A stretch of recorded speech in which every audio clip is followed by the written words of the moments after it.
minasyaitonirrajim. Bismillahirrahmanirrahim. Assalamualaikum warahmatullahi wabarakatuh. Alhamdulillah, assalatu wassalamu ala Rasulillah. Nahmaduhu wa nasta'inu wa nastaghfiruh wa natubu ilaih.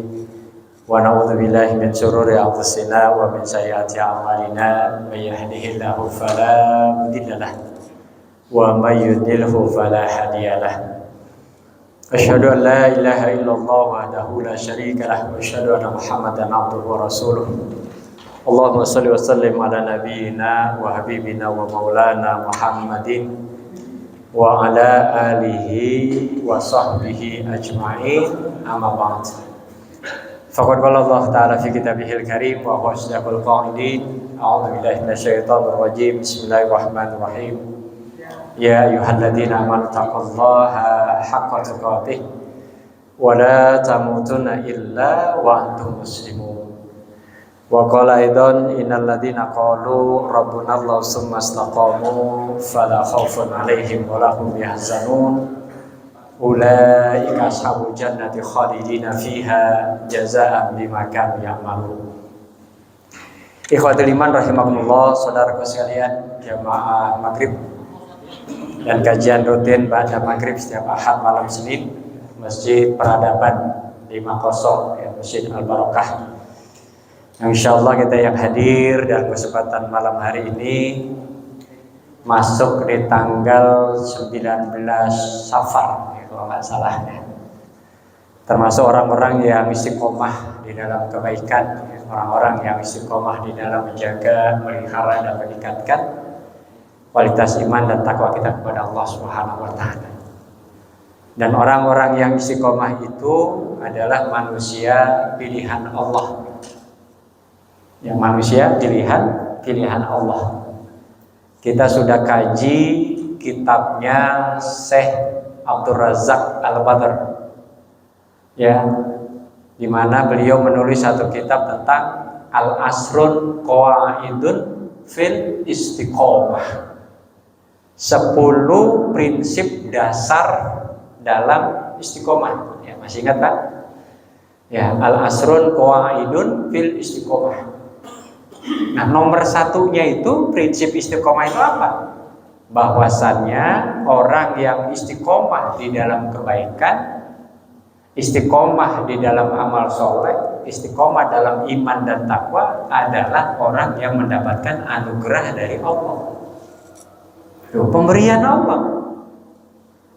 Enggak semata-mata itikat keinginan orang itu, enggak semata-mata itikat keinginan kita, enggak. Siapa kita? Ya. Kenapa? Ya karena di sekitar kita ujian, cobaan begitu banyak yang bisa menggelincirkan kita. Ya. Kita punya teman tukang mabok, ngajakin mabok, bisa ikut kita. Ya, kita punya teman ngumpul ya di lingkungan kawan-kawan yang suka buang-buang waktu. Ya, tahu buang-buang waktu Pak? Apakah itu main gaple, apakah main catur, ngobrol ngalor ngidul, itu kan buang waktu sebenarnya. Ya, karena ciri orang beriman itu alladzina hum anil lagwi mu'ridun. Jadi kalau kita orang beriman dan sadar bahwa kita orang beriman, pasti kita akan berusaha menghindar orang yang meninggalkan perkara yang sia-sia. Tuh, hati-hati Pak. Makanya berteman itu ya perlu kita lihat. Ini teman kita ngajakin ke surga atau ngajakin ke neraka. Ngajakin kita ingat Allah atau ngajakin kita justru jauh dari Allah. Oh, hati-hati. Kata Nabi, seseorang tergantung dari agama temannya. Tuh, ya, bukan saya melarang Bapak ngumpul ngobrol, bukan. Ya, tetapi yang harus lebih kita hati-hati, ya, ketika kita tidak menyadari, ya, bahwasannya dengan siapa kita berteman, akhirnya kita ikut-ikutan. Ya, kita ikut disibukkan dengan perkara yang sia-sia. Ini yang kita takutkan, Pak. Apalagi kalau berteman justru kita ikut kalau dia maksiat. Ini lebih ngeri lagi. Ya, oleh karenanya ketika kita bisa berkumpul di majelis seperti ini karunia Allah. Kita berkumpul dengan orang-orang baik, orang-orang yang mau hadir ke majelis ilmu, orang-orang yang mau datang ke masjid untuk sholat berjamaah. Ini anugerah, Pak. Ya, makanya yang kayak gini ini kita jadikan kebiasaan, kita jadikan sebagai bagian dari kehidupan kita. Ya, bagian dari kehidupan kita. Jangan kita justru yaitu tadi walladzina hum 'anil lagwi mu'ridun. Kita banyak berkumpul dengan orang-orang yang mohon maaf justru membuat kita lalai. Ya, membuat kita lupa kepada Allah. Yang harusnya kita bisa subuh berjamaah, ya, karena main gaplek sampai jam 3, ya, baru pulang ngantuk tidur. Kan berat bangun jam 4, jam setengah 5 itu. Kalau kita baru tidur jam 3 kan, pasti berat. Akhirnya apa? Ya, sholat subuh. Nah, ini yang kita khawatirkan. Ya. Baik, jemaah sekalian, kita bacakan suratul Fatihah. Ya, untuk diri kita, keluarga kita, ya, anak istri kita, semoga Allah jadikan kita nih tadi orang yang istiqomah, orang yang mendapatkan anugerah dari Allah untuk selalu dalam kebaikan. Ya, kita minta kepada Allah Subhanahu Wa Taala bukan sekedar sandang pangan papan, ya, kita bisa makan sekeluarga, bisa minum sekeluarga, ya, bisa tinggal di rumah yang nyaman sekeluarga, bukan sekedar itu. Ya, tapi ada perkara yang lebih penting, ya, perkara akhirat. Bagaimana kita semuanya ini selamat. Ya, jangan sampai ada anggota keluarga kita yang masuk neraka. Tuh tugas kita, Pak. Ya, makanya minta selalu kepada Allah, ya, agar kita ini, ya, termasuk ke dalam kelompok orang-orang yang istiqomah tadi, ya, dalam kebaikan, insyaallah. Kemudian buat ayah ibu kita, bapak ibu mertua kita yang sudah wafat, semoga Allah ampuni dosa dan kesalahannya, terima semua amal solehnya, ya, jadikan kuburnya raudhah min riyadil jannah, dan kita anak keturunannya, ya, semoga dikumpulkan oleh Allah Subhanahu Wa Taala bersama dengan mereka, ya, di surganya Allah Subhanahu Wa Taala. Bagi yang masih hidup, kita minta, kita mohon pada Allah agar mereka semuanya sehat walafiat, hidupnya penuh berkah, ya, umur yang panjang dalam ketaatan. Jangan sampai umur panjang justru banyak maksiatnya. Naudzubillah. Ya. Kemudian juga guru-guru kita pun demikian. Ya, sama seperti orang tua kita. Ya, yang masih hidup, sehat, berkah, ya, ilmunya terus, ya, bermanfaat untuk orang banyak. Yang sudah wafat mengalir terus pahala buat mereka, dan ilmu yang mereka ajarkan menjadi ilmu yang berkah. Supaya ilmunya berkah, kita amalkan dan kita ajarkan. Oh, jangan lupa, ya, bukan sekedar diamalkan saja, tapi juga kita ajarkan kepada yang lain.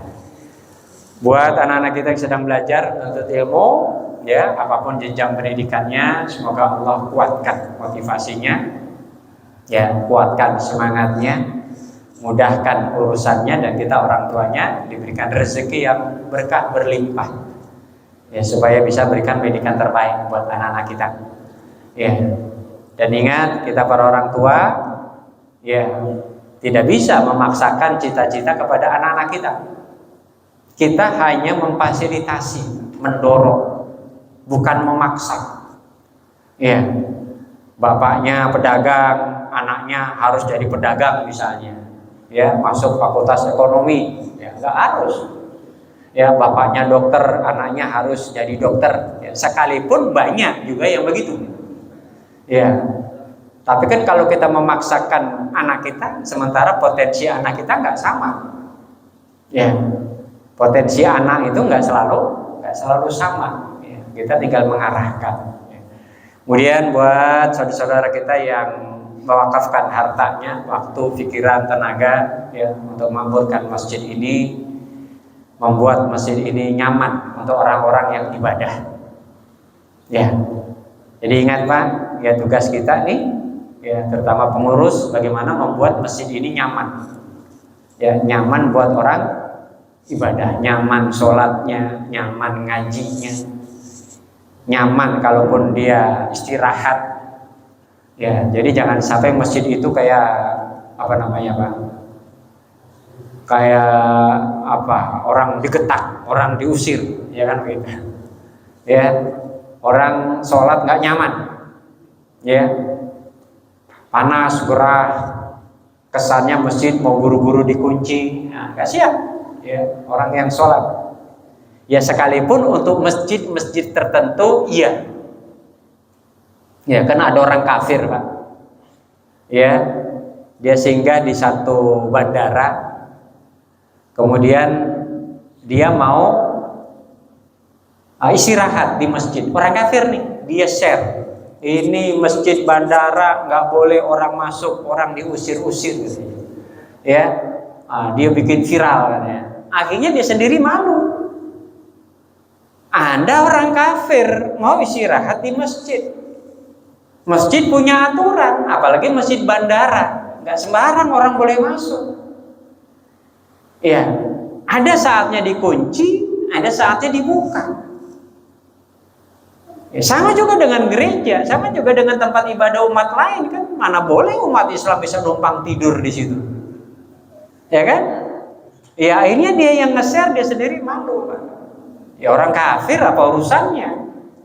Ya minta izin tidur di bandara, ya sehingga orang protes. Anda bisa beli tiket pesawat, kenapa untuk sekedar nginap di hotel Melati saja Anda nggak sanggup sampai Anda harus nginap di masjid kan gitu. Ya kan? Nah, ini orang cuma cari gara-gara aja barangkali. Ya, itu orang kafir, Pak. Ya, katanya masjidnya eksklusif, tertutup. Ya iya memang, karena apa? Untuk mencegah hal-hal yang tidak diinginkan. Ya, apalagi masjid area publik. Ya, bandara ada aturannya ketat. Ya, harus hormati. Ya, kita juga menghormati tempat ibadah orang lain. Ya, masuk ujuk-ujuk mau nginep di wihara misalnya, ujuk-ujuk mau nginep di kelenteng, kan enggak. Ya, itu orang kafir itu kerjaannya. Ya, dia viralkan katanya nggak boleh nginep di masjid di bandara. Saya lupa bandara Polonia atau bandara mana. Ya, ya tapi ya dia salah. Ya, Anda kan orang kafir. Ya, jangankan yang kafir, yang muslim pun harus mematuhi ya aturan di masjid itu. Ya, kenapa? Intinya untuk mengantisipasi hal-hal yang memang tidak diinginkan. Kan bisa saja orang masuk bebas tidur bawa tas, bawa bom, kan bisa saja.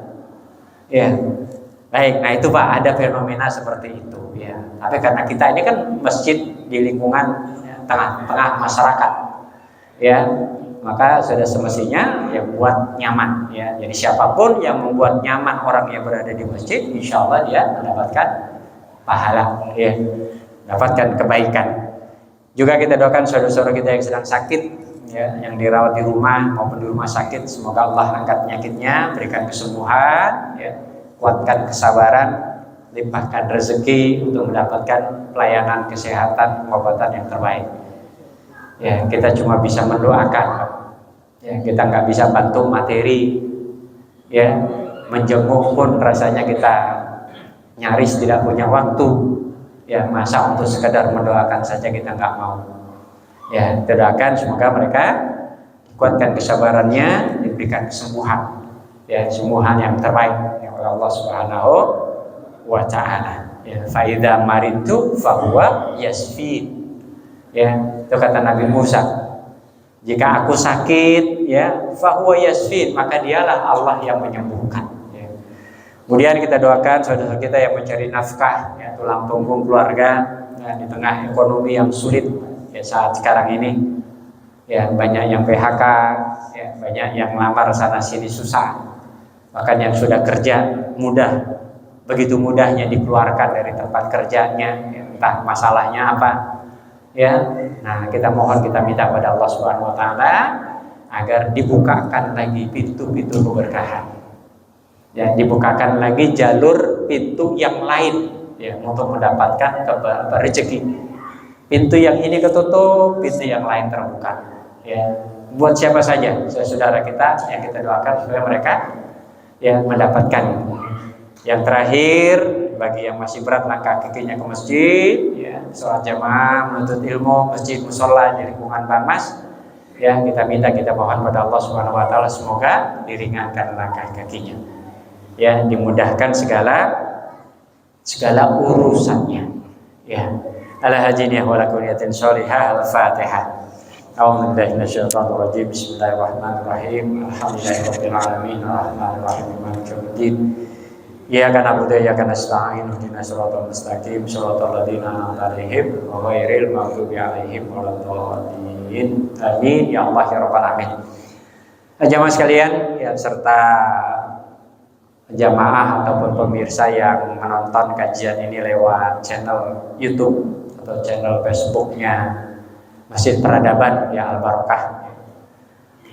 Kita semuanya insya Allah, ya, sekalipun bertemu secara langsung ataupun tidak langsung, ya, di dalam majlis yang sama, insya Allah mendapatkan kebaikan yang sama, mudah-mudahan, ya. Jamaah sekalian, hari ini katakanlah masuk tanggal 13 Safar, ya. Ya, sementara kalau kita lihat catatan sejarah, ya, jadi catatan sejarah itu Rasulullah meninggalkan rumah untuk hijrah itu tanggal 26 Safar, ya, jadi bukan Muharram dan bukan Rabiul Awal, ya, Muharram awal bulan kalender Hijriah, ya, awal bulan tahun Hijriah dalam kalender Hijriah, ya.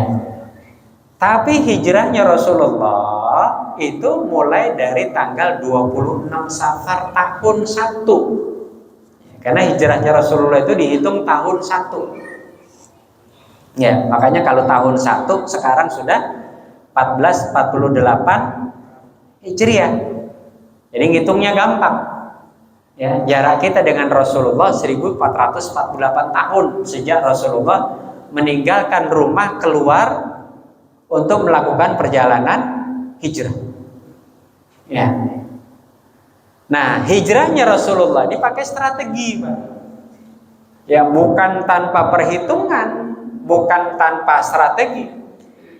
Ya, semuanya perlu proses yang matang, persiapan yang matang.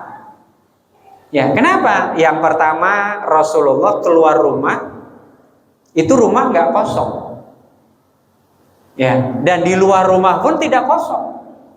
Di luar rumah 100 orang algojo, ya, dengan badan yang kekar, pedang terhunus, ya, keliling rumah Rasulullah untuk mereka mendapatkan 100 ekor unta kalau mereka berhasil membunuh Rasulullah. 100 orang, Pak, bayangkan, ya. Siap-siap ini pedang, ya, kalau ada yang keluar dari rumah Rasulullah, langsung ditepas, ya. Di dalam rumah cuma ada Rasulullah dan Ali bin Abi Thalib, keponakan beliau, masih remaja, ya. Dan strategi diatur, karena Rasulullah hendak meninggalkan rumah, maka, ya, Ali bin Abi Thalib diminta, berani enggak, ya, menggantikan Rasulullah di atas tempat tidurnya. Bayangkan, taruhannya mati, nggak main-main, ya. Kalau selimut tidak disingkap atau langsung pedang itu dihunus, ditusukkan ke selimut, apa yang terjadi? Ya, yang memang tujuan mereka itu membunuh orang yang dibalik selimut. Nah, dengan izin Allah selamatkan Rasulullah keluar dari rumah, sekalipun nih orang-orang yang ada di luar rumah itu matanya melek, Pak. Iya, ada yang melotot, ada yang, ya, pokoknya matanya melek, mereka nggak tidur, ya, karena Allah yang jaga Rasulullah. Rasulullah bisa keluar dengan aman, ya. Mereka tidak melihat orang yang keluar dari rumah itu. Lama mereka menunggu, akhirnya masuk disingkap selimut, ternyata bukan Nabi yang tidur di situ. Ya, Ali bin Abi Thalib. Risikonya mati. Ya. Mereka kejar Rasulullah, ya. Ada yang jalan kaki, ada yang berkuda. Ya. Dan Rasulullah atur strategi keluar dari rumahnya menempuh jalur yang berlawanan arah ke Madinah. Tuh, strategi lagi Pak di situ. Ya, jalur yang berlawanan arah. Menuju mana? Menuju Gua Sur. Nih ingat, ya. Meninggalkan rumah di Mekah, ya. Kemudian di Gua Sur beliau bersama Abu Bakar 3 hari lamanya, ya, transit. Ya, sembunyi lah bahasa kita. Ya, sembunyi ini pun bagian dari strategi. Ya. Ya kita tahu Pak, yang namanya gua, ya, perbukitan batu penuh semak belukar, pasti ada ularnya. Ya, pasti ada binatang berbisa. Ya, dengan diameter 1,5, ya, menjorok ke dalam 2-3 meter. Ya, itu manusia kalau dia melongok saja pasti kelihatan. Ya, Allah punya cara yang lembut. Dikirimlah burung untuk bersarang dan bertelur, dan ada sarang laba-laba. Logika manusia, Pak, main. Gak mungkin ada orang di dalam. Mengapa laba-laba ada sarangnya masih butuh? Nah, di situ lah. Ya. Kalau Allah punya kuasa, Pak, ya, ada yang bisa mencegah. Ya, burung bertelur dan laba-laba bersarang. Logika manusia itu mengatakan gak mungkin ada orang di dalam. Tapi di dalam itu ada ular. Ya, ular berbisa. Ya. Ular berbisa inilah juga ini adalah skenario Allah untuk menyelamatkan Rasulullah dan Abu Bakar. Jadi Abu Bakar kalau tidak digigit oleh ular berbisa tadi, pasti suara ketakutannya beliau pasti kedengeran. Maka dibuatlah Abu Bakar pingsan, digigit oleh ular berbisa tadi. Tuh, sehingga kalau pingsan kan nggak ada suaranya, Pak. Ya. Tapi kalau Abu Bakar dalam posisi siuman, posisi sadar, pasti dia menggigil ketakutan, suaranya pasti akan terdengar. Kaki beliau yang menutup lubang ular itu digigit. Karena sang ular pun merasa terganggu. Saya mau memandang wajah Rasulullah, kamu tutup lubang saya. Maka digigitlah sama ular itu. Ya, menyebabkan Abu Bakar pingsan, ya, sampai akhirnya Rasulullah doakan dan obati, ya, luka gigitan ular berbisa tadi sembuh. Ada skenario yang apa ya? Yang di luar nalar manusia, ya. Ya. Bayangkan 100 orang, ya, algojo, ya, pedang terhunus, bahkan ada yang berkuda mengejar Rasulullah ketika sudah meninggalkan Gua Sur, ya. Tapi memang Allah jaga, Allah pelihara beliau selamat, ya. Hampir 1 bulan, ya, 26 Safar sampai 22 Rabiul Awwal. Bayangkan, Pak.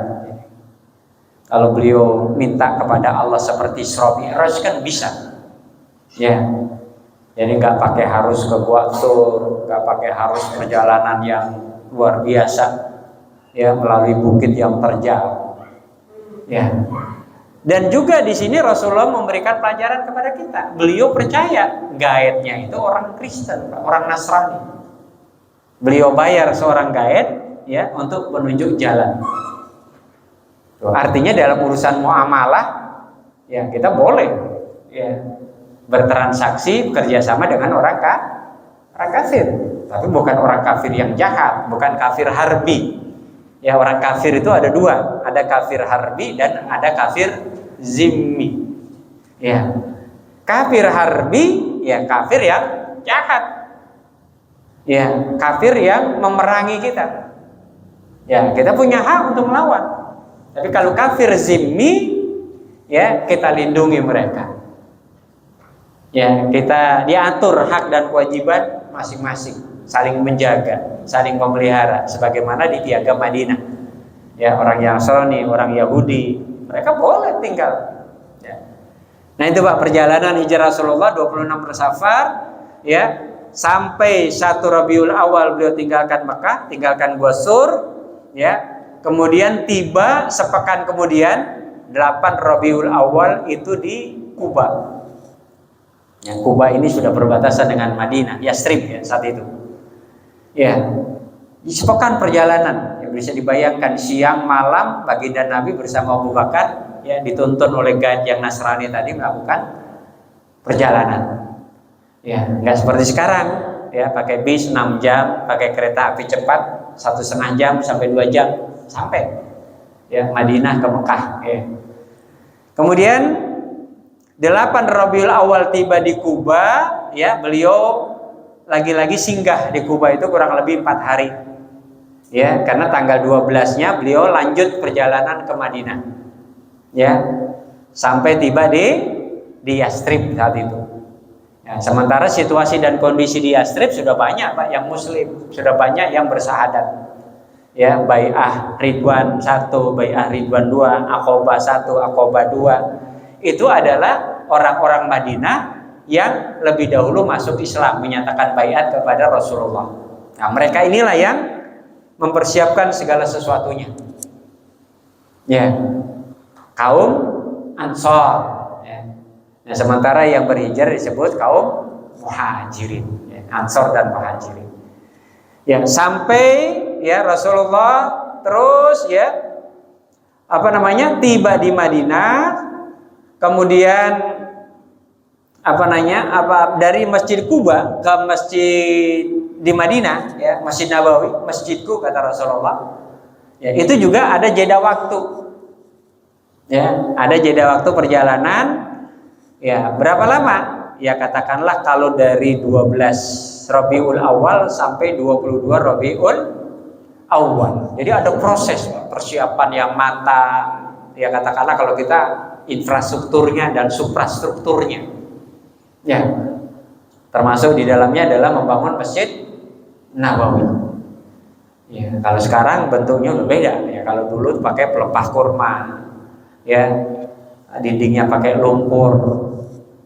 Ya, kita bisa bayangkan, Bapak bisa lihat film The Message. Ya, The Message itu durasinya bisa sampai 3 jam. Ya, proses perjalanan hidupnya Rasulullah Muhammad Shallallahu Alaihi Wasallam. Nah, jamaah sekalian, inilah yang kita nggak boleh lupa. Ya, ini kita mumpung di bulan Safar nih. Ya. Jangan lupa peristiwa besar, peristiwa penting, ya, yang itu juga tidak bisa dipisahkan dari ya, perjalanan hidup Rasulullah Muhammad Sallallahu Alaihi Wasallam. Ada proses, ada perjuangan, ada pengorbanan. Ya. Jadi berhijrah itu, ya, bukan tanpa modal. Berhijrah itu bukan tanpa resiko. Ya, pasti keluar modal, pengorbanan, ya, dan resikonya juga besar. Ya. Makanya hijrah ini kunci sukses para nabi dan rasul, Pak. Jadi bukan hanya Rasulullah Muhammad SAW saja. Nabi Adam hijrah, Nabi Nuh hijrah, ya, Nabi Lut hijrah. Terus Nabi Musa hijrah, Nabi Yusuf hijrah. Siapa lagi? Nabi Sulaiman hijrah, ya, melakukan perjalanan jauh. Terus Nabi Ibrahim hijrah, Palestina, Mekah, Mesir, balik Palestina. Tuh, Nabi Ibrahim. Ya, Rasulullah hijrah, mulai ke Najasyi, ya, kerajaan Najasyi Ethiopia, kemudian ke Taif. Ya, baru kemudian terakhir ke Yastrib. Ke Najasyi disambut baik oleh Raja Najasyi. Ya, bahkan utusan Rasulullah Ja'far bin Abu Thalib, ya, keponakan Rasulullah, ditanya oleh Raja Najasyi, apa yang meyakinkan saya kalau kamu itu adalah ya utusan dari orang yang katanya diangkat sebagai nabi dan rasul. Ya, ini Raja Najasyi Ethiopia sekarang. Ja'far bin Abu Thalib, beliau bacakanlah surat Maryam. Ya, beliau bacakan surat Maryam, Raja Najasyi dengarkan, nangis beliau. Oh, ternyata ya, apa yang turun kepada orang yang bernama Muhammad, kata dia, itu adalah hal yang sama yang Allah turunkan kepada Nabi Isa alaihissalam. Tuh Raja Najasyi disambut baik, tapi karena terlalu jauh dari Mekah ke Afrika, ya, resiko perjalanan juga besar, ya, akhirnya apa? Rasulullah menunggu perintah dari Allah, ya, akhirnya perintah itu dari Mekah ke Yastrib. Ya, di Taif, dilempari, anak-anak kecil bahkan melempari Rasulullah ke batu berdarah-darah beliau. Ya, nggak terima orang Taif. Ya, ketika malaikat menawarkan bukit mau ditimpakan kepada mereka, apa kata Rasul? Jangan, mereka belum tahu. Mungkin nanti generasi setelah mereka, ya, akan menerima, ya, dakwah beliau. Dan ternyata sampai hari ini terbukti, ya, orang-orang Taif makmur, sayuran, buah-buahan. Ya, Taif itu kalau kata kita puncaknya lah, kawasan puncak, ya, adem, ya, sayur mayur, buah-buahan itu banyak dari Taif. Ya, anggur terbaik termasuk dari Taif. Ya, makanya generasi-generasi sekarang ini generasi yang didoakan oleh Rasulullah. Ya, mereka yang mendapatkan kemakmuran. Baik, jamaah sekalian, sekilas itu. Ya, jadi kenapa ini kita bahas sedikit, karena berkaitan dengan momen Safar. Ya, jadi momen Safar ini adalah momen yang tidak boleh dilupakan. Ya, karena dia bagian penting dari perjalanan hidup Rasulullah Muhammad Sallallahu Alaihi Wasallam. Baik, jamaah sekalian, kalau Bapak lihat ada spanduk atau banner di luar sana, ya, besar, susunan pengurus, ya, sayang saya belum sempat pindahkan ke PowerPoint, ya, gambar yang bisa tampil di grup itu, ya. Jadi kita berharap jamaah sekalian bahwa wajah-wajah yang tampil di situ, ya, kalau bisa, ya, sampai satu periode selesai, kan begitu Pak ya. Jangan sampai di tengah jalan udah hilang. Ya, kalau hilang meninggal sih nggak apa-apa, kita nggak bisa nyegah. Ya, ya Pak. Jadi kalau hilang karena meninggal dipanggil oleh Allah lebih dulu, itu bukan wilayah kita. Ya, ya, tapi yang kita sayangkan, ya katakanlah belum 2 tahun, belum 1 periode, ya, masa sudah lemah, ya, masa sudah nyerah, ya, masa sudah firqah, apa istilahnya, tafarruqah, ya, berpisah, keluar, ya, tafarruqah, ya, meninggalkan jamaah. Nah, ini yang kita sayangkan, Pak. Ya. Sementara amanah masih banyak yang harus kita tunaikan. Tuh. Apalagi yang sempat ikut pelantikan, ya kan, setidak-tidaknya kan dia ambil sumpahnya. Ya. Jadi kalau sekiranya perkara-perkara yang tidak prinsip, ya, perkara-perkara yang mungkin ya biasa, ya, itu tidak seharusnya membuat kita apa Pak? Ya, bercerai-berai, katakanlah gitu. Ya. Jadi harus ada dua tinjauan dalam artian begini. Ya, kita di sini organisasi, ada pemimpin dan ada yang dipimpin, kan gitu. Ya. Artinya apa? Ya, serisiko ketika seseorang itu berorganisasi, ada namanya rule of conduct, ada namanya aturan main. Ya, ada namanya aturan main. Ada namanya etika, ada namanya, ya katakanlah tata tertib atau apa namanya. Ya, tugas, fungsi dan lain sebagainya. Jadi kalau Bapak kerja di pabrik, ditegur sama bos, besok mangkir, nggak hidup, Pak. Ya, artinya apa? Ya, seseorang yang dipimpin ketika dia dikoreksi oleh pemimpin, Ya harus terima. Ya, kenapa? Karena resiko pemimpin berat. Ya, Ali bin Abi Thalib ada yang kritik, Pak. Ya Ali, wahai Amirul Mukminin, kenapa ketika engkau jadi khalifah kita ini sering berantem? Kita sering konflik.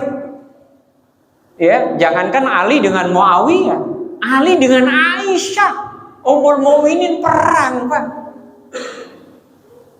Tuh, artinya kan menantu dengan ibu apa?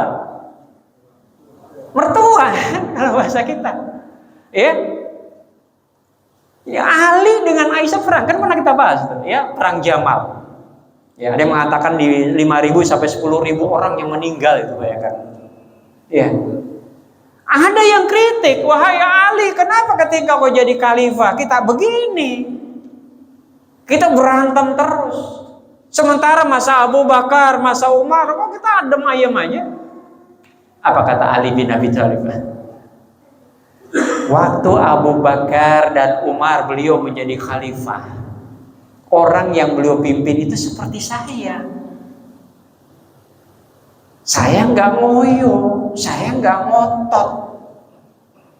Saya terima, saya dikritik, ya, saya diprotes, saya disingkirkan, saya terima. Atau bahkan beliau merasa kalau menurut orang Syiah itu setelah Rasulullah wafat, ya Ali jadi khalifah. Ya, itu menurut versi Syiah, Pak. Tapi bagi Ali tidak masalah ketika Abu Bakar menjadi khalifah, beliau berbaiat. Ya. Jadi ketika Abu Bakar dan Umar jadi khalifah, yang dipimpin seperti saya. Tapi ketika saya jadi khalifah, orang yang saya pimpin modelnya seperti Anda, itu yang cuma bisa kritik. Tuh, artinya apa, Pak? Bisa kita ambil pelajaran di sini? Ya. Ya harusnya kita ambil pelajaran. Ya, kalaupun kita dikritik, diarahkan, ditegur oleh pemimpin kita, ya terima sebagaimana Ali ketika dipimpin oleh Abu Bakar dan Umar. Ya, Salahuddin, Khalid bin Walid, sang jenderal yang nggak pernah kalah. Ya, panglima perang yang nggak pernah kalah. Ujug-ujug Umar kirim surat. Ya, serahkan tongkat kepemimpinanmu kepada Sa'ad bin Abi Waqqas. Bayangkan jenderal yang berpengalaman ujug-ujug dapat surat harus menyerahkan, ya, tongkat komando kepada anak muda yang umur 16 tahun. Apa kemudian Khalid bin Walid, kurang ajar nih Umar? Apa begitu? Tanpa tedeng aling-aling, nggak ada rasa kecewa, rasa sedih, serahkan. Tuh, Pak, enak nggak kalau punya anak buah gitu? Iya, Bapak di pabrik, di kantor, di toko, ya, punya anak buah yang begitu, enak nggak kira-kira? Enak, Pak. Nggak ngeribetin, nggak ngerepotin, ya. Ya kita kepengen, ya, wajah-wajah yang terpampang itu ya begitu. Ya kita kan kerja sosial, Pak. Ya, nggak ada yang gaji. Ya, tapi jangan khawatir, kita akan digaji oleh Allah Subhanahu Wa Taala nanti. Ya. Jadi apa susahnya gitu kalau, oh ya baik ketua, siap ketua. Ya, diarahkan begini siap, diarahkan begini siap. Ya kan? Tuh, Pak. Jadi antara yang dipimpin dengan pemimpin, ya, bersikaplah seperti tadi itu. Sang jenderal langsung ujuk-ujuk diturunkan jabatannya, beliau nggak marah. Ya. Kemudian para pengkritik Ali bin Abi Thalib justru beliau balik. Ya. Kenapa di era saya jadi khalifah sering konflik, sering perang? Ya karena modelnya seperti anda ini, kata beliau. Ya, munafik, pembohong, culas, apalagi Pak? Ya, omdo. Nah, itulah model-model orang-orang ya sampai akhirnya mereka berani membunuh Ali bin Abi Thalib, bahkan membunuh Al Hasan, membunuh Al Husain, membantai 72 orang keluarga Rasulullah di Karbala. Bayangkan Pak, mengerikannya itu orang-orang munafik. Nah ini kita nggak pengen, ya, apa namanya, masjid kita itu begitu. Ya, yang udah samina wa ta'na selama diajak untuk kebaikan. Ya, jadi jangan merasa bahwa oh saya nggak dihargai, oh saya nggak diapresiasi. Ya, ya kenapa? Ya karena tentu tujuan utamanya adalah ya bagaimana kita ini punya organisasi bisa berjalan baik, berjalan lancar. Itu Pak. Kita bisa merasakan maslahatnya. Mungkin pada sisi ini kita nggak dapat maslahat, tapi kita bisa dapat maslahat yang lain. Tapi kalau kita coba, kalau kita mufarraqah, ya kita keluar dari jamaah, oh siap-siap dimakan serigala, ya susah hidup kita kalau keluar dari jamaah, ya hidup kita kering, ya, kering kerontak, hidup kita gersang, ya sekalipun tinggal di rumah yang AC-nya banyak, ya.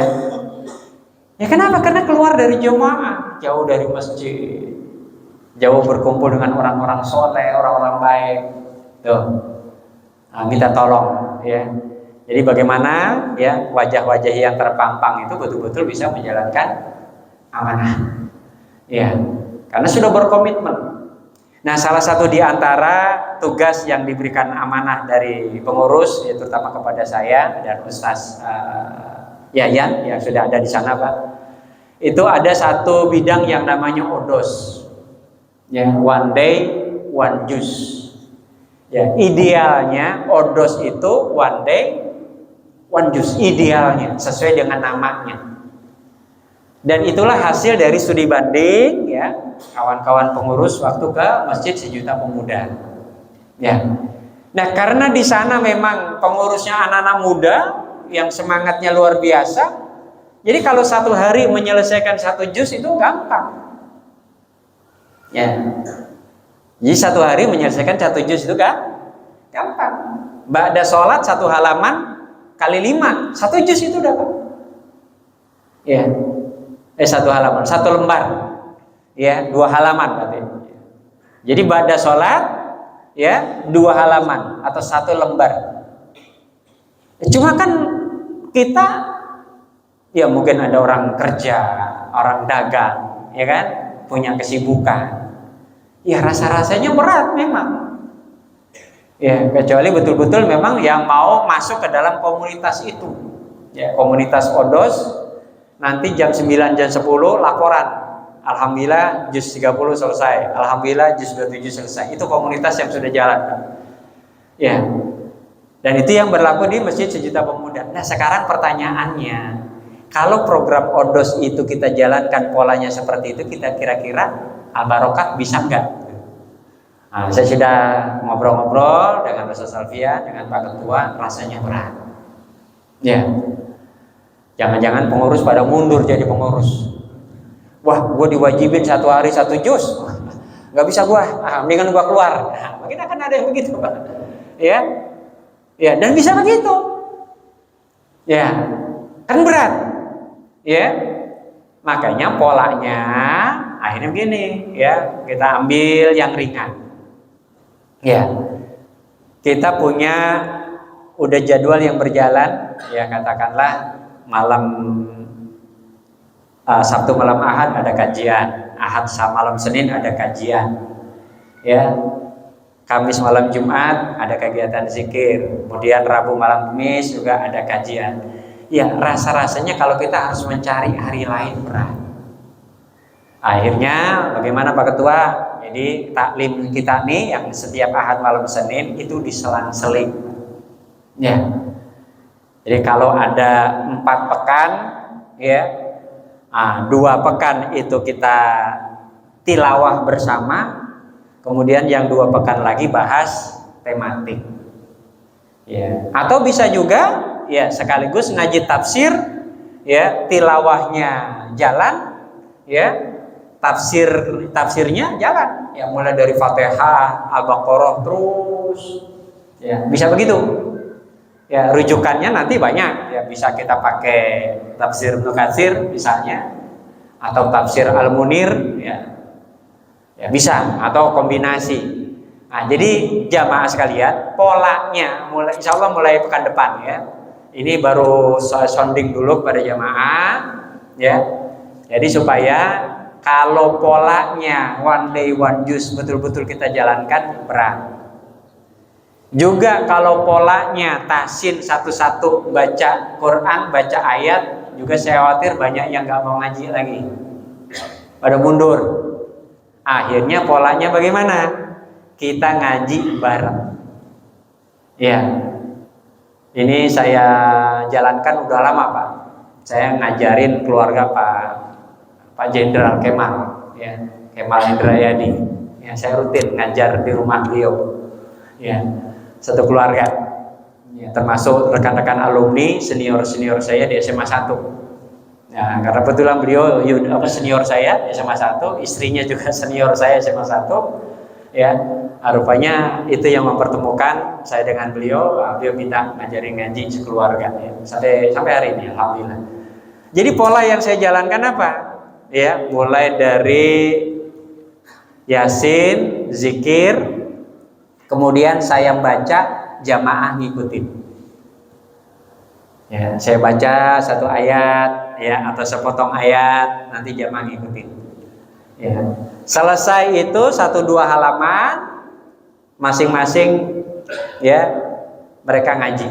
Ya, Pak Jenderal, istrinya, anaknya 3, asisten rumah tangganya, ya kawan-kawan alumni ngaji Pak satu-satu. Ada yang 1 halaman, ada yang setengah halaman.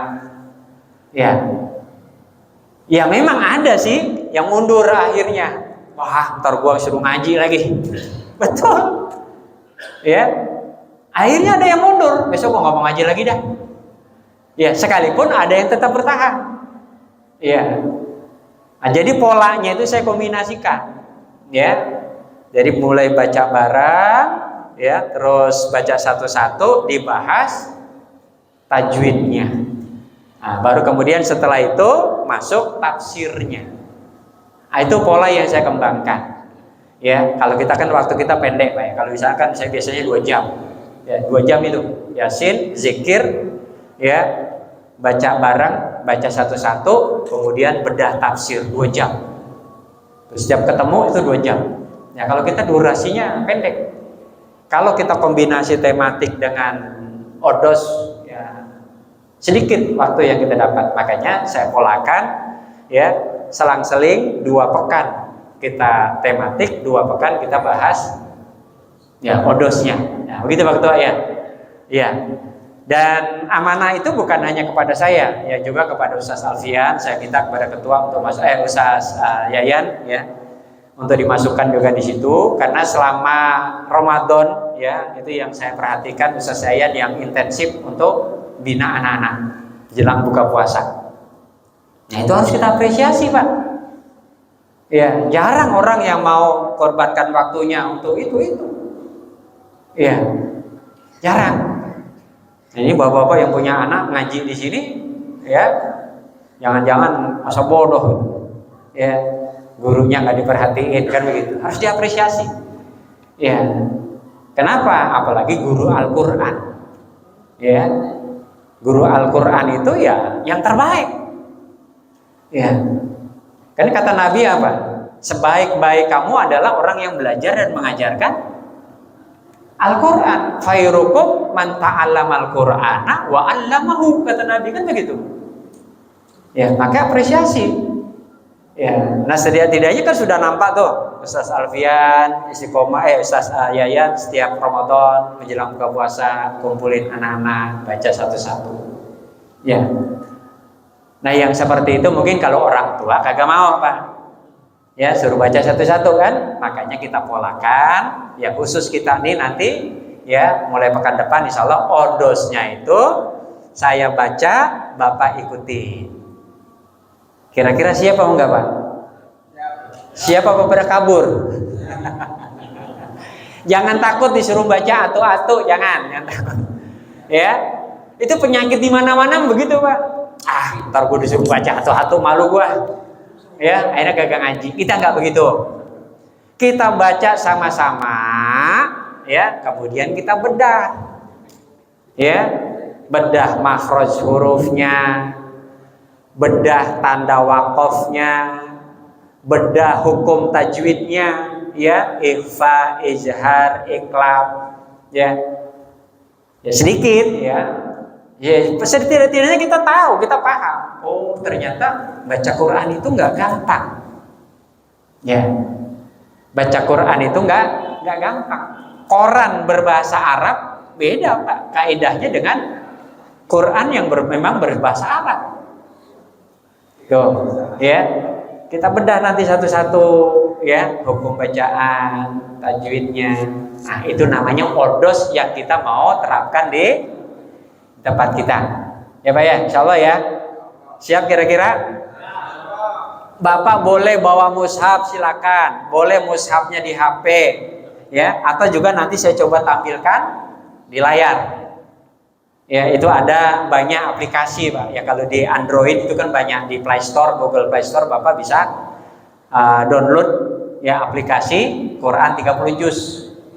Ya, baik yang translate Latin maupun yang ada terjemahannya, bahkan ada tafsirnya.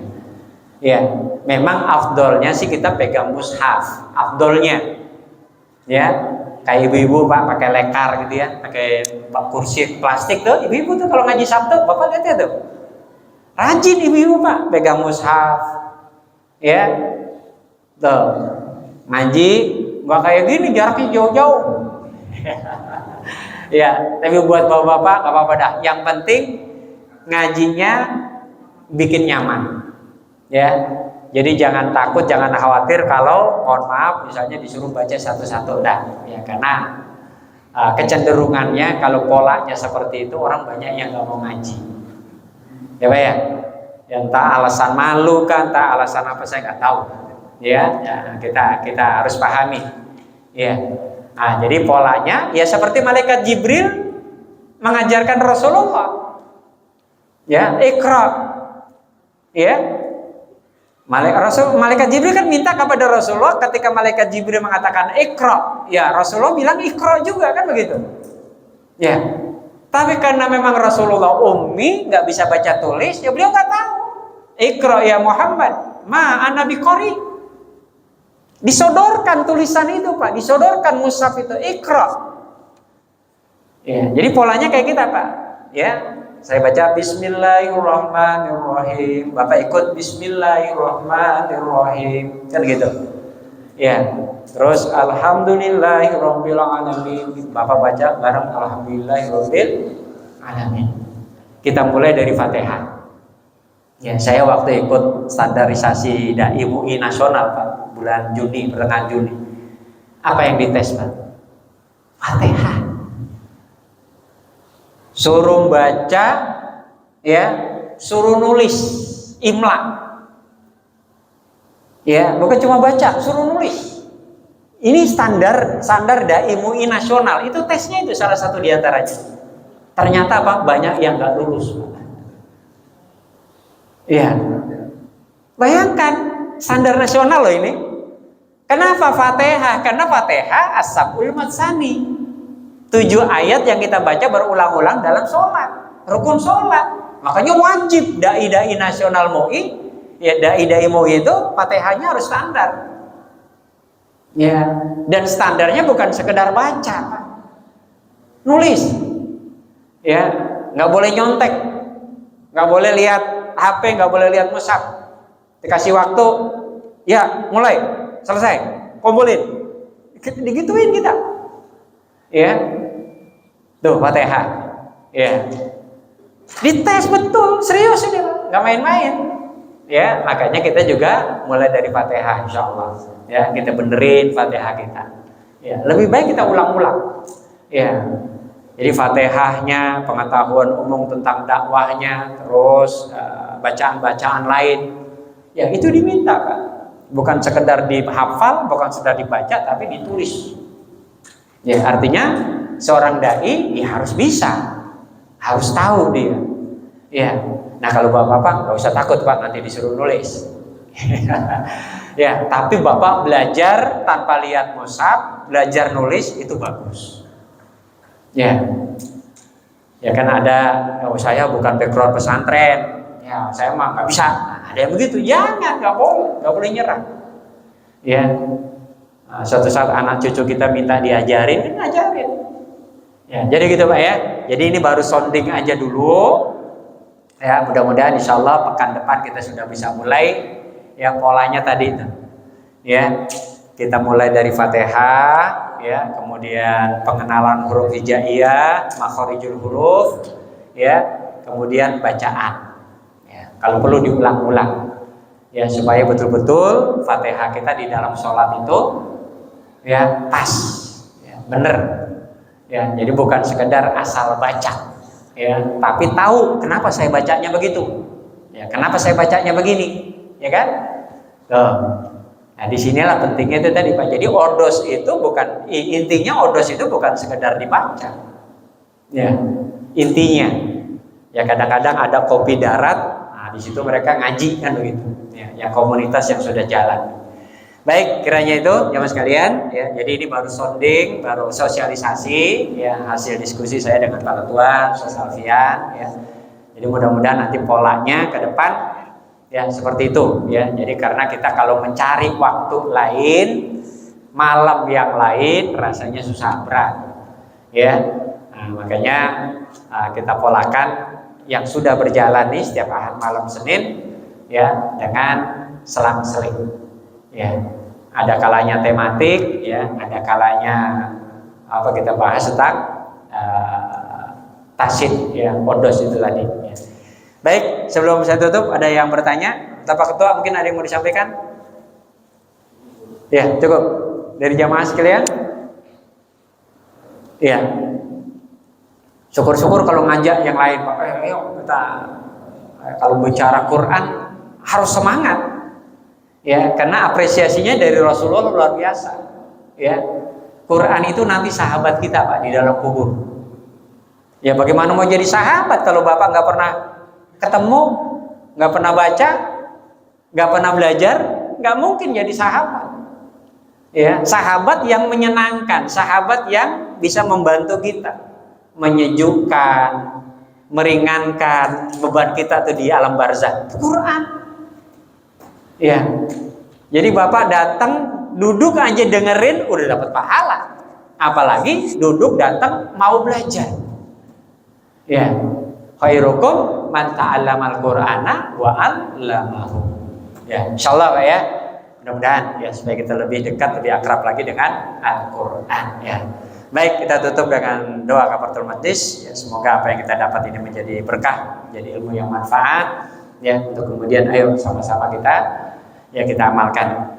Kita tutup dengan doa kafaratul majlis. Subhanakallahumma bihamdika asyhadu an la ilaha illa anta astaghfiruka wa atubu ilaik. Assalamualaikum warahmatullahi wabarakatuh.